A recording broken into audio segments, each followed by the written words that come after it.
इस ऑनलाइन कक्षा में आप सबका हार्दिक स्वागत एवं अभिनंदन है।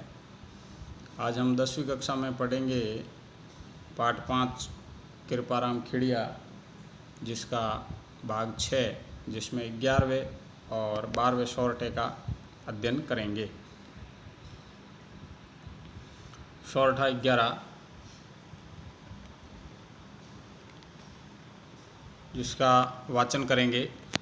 पाटा पीड़ उपाव तन लागा तरवारिया, वह जीबरा घाव रथी न ओकद राजिया। इसके शब्दार्थ है। उपाव जो शब्द आया है वो राजस्थानी भाषा का शब्द है, जिसका अर्थ होता है उपाय।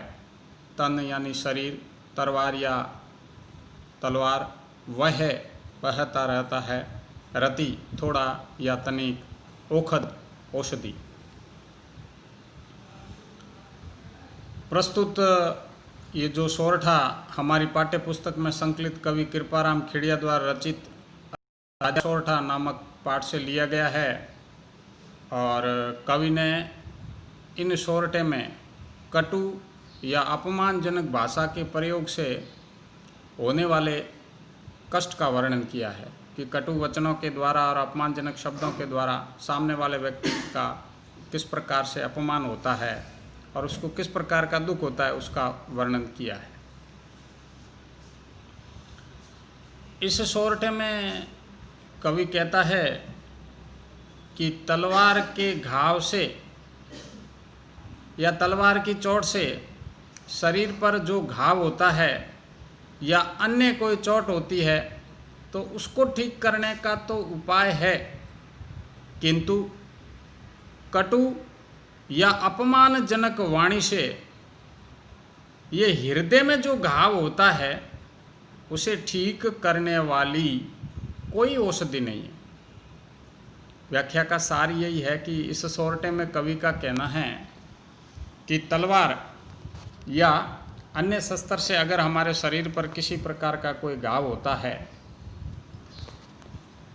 तो वो तो ठीक हो जाता है, कोई औषधि करते हैं या दवाई वगैरह करते हैं, उसका इलाज करते हैं तो, किंतु किसी के हृदय में अगर अपमानजनक वाणी से अगर कोई घाव हो जाता है, अर्थात उसके मन में कोई टीस बैठ जाती है, तो वह हृदय से निकलती नहीं है, उसको जीवन भर दुख रहता है, उसकी कोई औषधि नहीं है।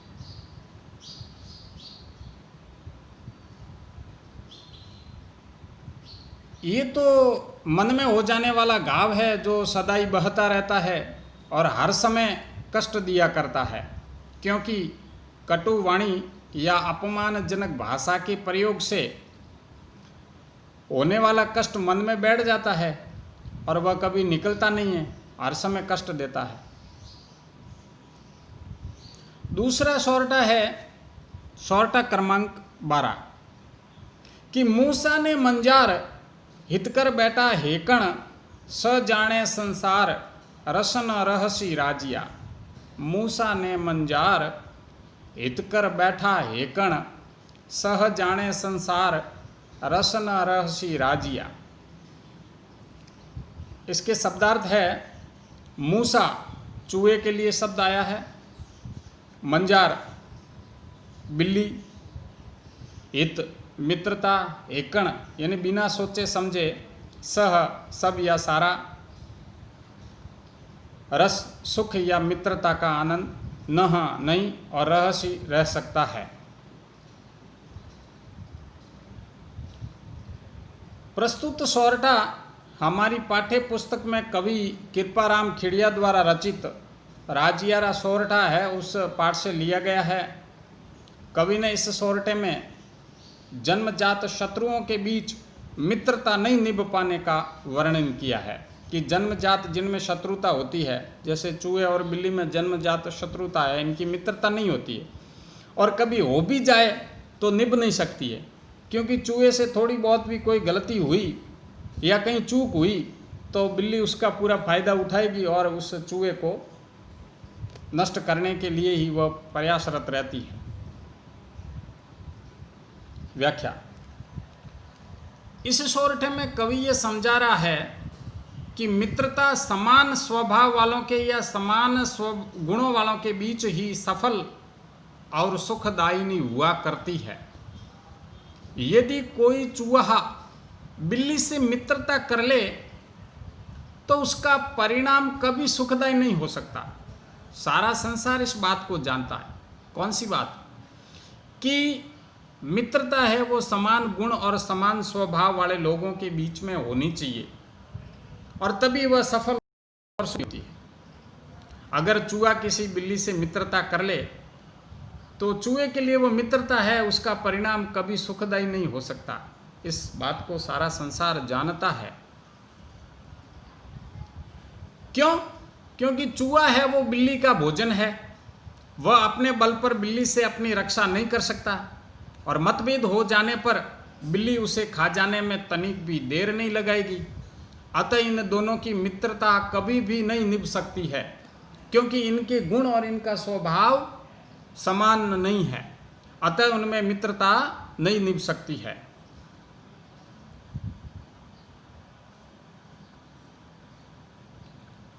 ये दो सोरठे हैं। इन दोनों सोरठों की कवि के जो रचना है इनमें कुछ विशेषताएं हैं। विशेषताएं ये है कि ये दोनों सोरठे हैं वो सरल राजस्थानी भाषा में बताए गए और इन राजस्थानी भाषा में गहरी बातें बताई गई है।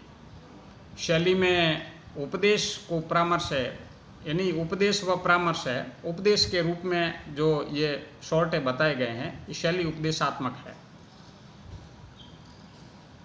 कटु वचन नहीं बोलने चाहिए तथा मित्रता समान गुणों वाले और समान स्वभाव वाले के साथ करनी चाहिए।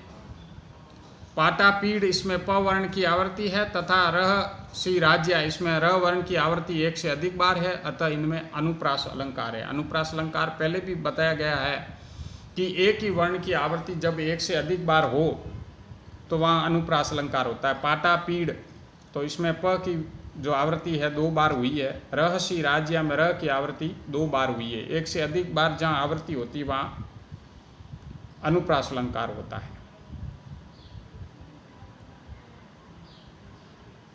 बोध व अभ्यास के प्रश्न। मित्रता किन से होनी चाहिए? किंग लिखा, थोड़ा त्रुटि रह गई है। मित्रता किन से होनी चाहिए? तो मित्रता समान गुण और समान स्वभाव वालों से होनी चाहिए। इन सोरठों में कवि ने किसका वर्णन किया है? इन सोरठों में कवि ने एक तो कटु वचन बोलने से जो दुख और अपमान होता है और दूसरा कि समान गुण वालों में अगर मित्रता होती है तो वह निभती नहीं है, इसका वर्णन किया है। तीसरा प्रश्न है चूहा और बिल्ली की क्या नहीं हो सकती? चूहा और बिल्ली दोनों विपरीत गुणों वाले हैं, अतः इनमें मित्रता नहीं हो सकती और हो भी जाती है तो निभ नहीं सकती। गृह कार्य। किस घाव पर औषधि काम नहीं करती है? तो जो बोली के घाव अर्थात वचन के द्वारा अगर जो घाव होते हैं, किसी का दिल दुखता है या उसको चोट पहुंचती है, उसके हृदय पर चोट पहुंचती है, तो वहाँ पर किसी प्रकार की औषधि काम नहीं कर सकती। चूहे और बिल्ली की मित्रता के बारे में सारा संसार क्या जानता है? चूहे और बिल्ली की मित्रता के बारे में सारा संसार ये जानता है कि इन दोनों के गुण है वो विपरीत है, अतः समान गुण नहीं है और समान स्वभाव नहीं है। अतः इन दोनों की मित्रता नहीं निभ सकती और इनमें मित्रता अगर हो भी जाए तो इनका परिणाम है वो कभी भी सुखदायी नहीं हो सकता है। किसकी मित्रता सुखदायी होती है? तो इस प्रश्न